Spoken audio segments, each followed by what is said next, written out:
Hello guys, welcome to learn by Abhishank. हम पढ़े थे स्टैटिस्टिकल प्रोसेस कंट्रोल और एसपीसी की सीरीज में ये हमारा 4th लेक्चर है। इसमें हम पढ़ेंगे कि फॉल्स डेटा मिलने के क्या रीज़न होते हैं।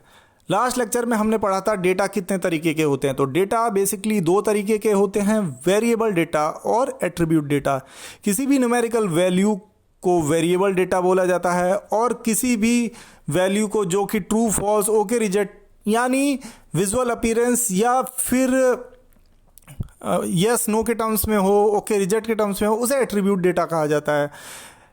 वेरिएबल डेटा का एग्जांपल ले लें तो जैसे वेट हो गया 52.5 kgs, स्ट्रेंथ हो गई 520 मेगा न्यूटन पर mm स्क्वायर, इसको वेरिएबल डेटा बोल सकते हैं। एट्रीब्यूट डेटा का एग्जांपल ले लें तो मान लो ओके रिजेक्ट हो गया, गो नो गो हो गया, यस नो हो गया, ट्रू फॉल्स हो गया। तो इस तरह का डेटा हो गया एट्रीब्यूट डेटा। इन डेटा को हम कलेक्ट करते हैं और इनसे हम एसपीसी स्टडी करते हैं। पर अगर डेटा कलेक्शन का प्रोसेस ही गलत हो जाए तो क्या होगा? तो पूरी स्टडी गलत हो जाएगी। तो अगर स्टडी को सही करना है, एसपीसी स्टडी को सही तरीके से कंडक्ट करना है, तो हमें ये पता होना चाहिए कि फॉल्स डेटा कैसे आ जाता है। बेसिकली पहला रीज़न है दोस्तों, रॉन्ग इंस्ट्रूमेंट यूज़ हो रहा है। आप एमएससी स्टडी करते हो एक पर्टिकुलर इंस्ट्रूमेंट के लिए, तो मान लो आपके पास लिस्ट, मान लो आपने गलत इंस्ट्रूमेंट कर लिया जिसका आपने एमएससी स्टडी ही नहीं किया है, और जो इंस्ट्रूमेंट आपने यूज़ किया उसको मेंटेनेंस की रिक्वायरमेंट है, तो पूरा डेटा कलेक्शन प्रोसेस गलत हो जाएगा। आपको हमेशा एक रिकॉर्ड रखना चाहिए कि किस इंस्ट्रूमेंट की आपने एमएससी स्टडी कर रखी है, और उस रिकॉर्ड के बेसिस पर ही इंस्ट्रूमेंट को सेलेक्ट करना चाहिए एसपीसी स्टडी के लिए। और ये भी रिकॉर्ड रखना चाहिए कि सारे इंस्ट्रूमेंट का कैलिब्रेशन है कि नहीं। दूसरा हो गया अनट्रेंड इंस्पेक्टर।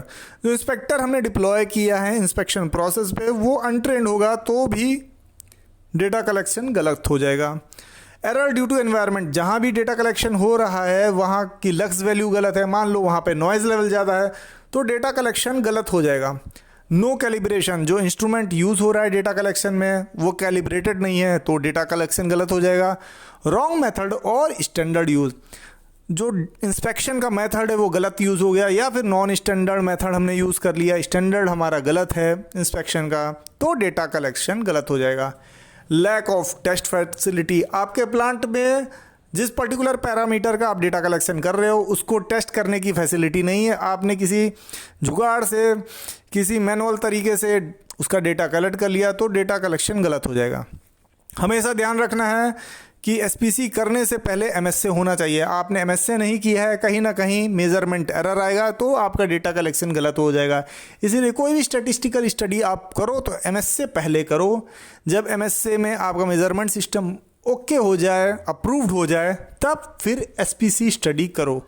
जिस इंस्ट्रूमेंट के लिए एमएसए करो उसी को यूज़ करो आप एसपीसी स्टडी के लिए। रॉन्ग सैम्पलिंग, आपने सैंपल साइज गलत ले लिया या फिर सैम्पलिंग मेथड आपका गलत रहा तो आपका डेटा कलेक्शन गलत हो जाएगा। तो ये सारे रीजंस होते हैं दोस्तों जिनसे हमें फॉल्स डेटा मिलता है, ये हमें पते होने चाहिए, जिससे हम इन सारे रीजंस को ध्यान में रख के डेटा कलेक्शन करें और इन सारे रीजंस को अवॉइड करें और हमारा डेटा कलेक्शन प्रॉपर हो, जिससे हमें परफेक्ट डेटा मिले और हम एक एक्यूरेट एसपीसी स्टडी कर सकें। Thank you.